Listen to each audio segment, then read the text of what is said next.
I'm not an arts administrator anymore.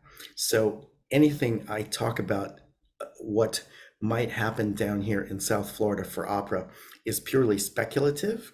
But I do think that with all of the interesting combinations of cultures that you have down here, that that there could be really interesting explorations with various kinds of non-classical music styles here.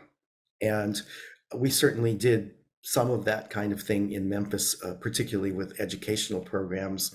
What we did there is we we wrote a lot of songs with various middle school and high school groups. And Memphis was very famous for its recording culture, for its recording studios. And we would take them into the recording studio and give them the recording studio experience of creating their own song.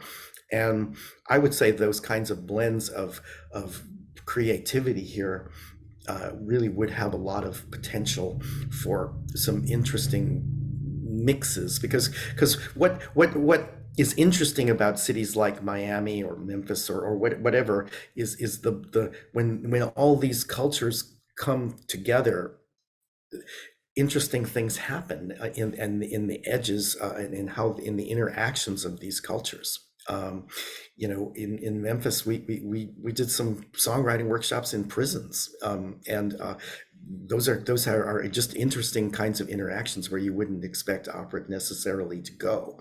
And so I think the more opera can go places where that defy its stereotype as an older high flown art form, the better it is for opera and the better it is for the culture in general, because you just never know what kind of mischief that will produce.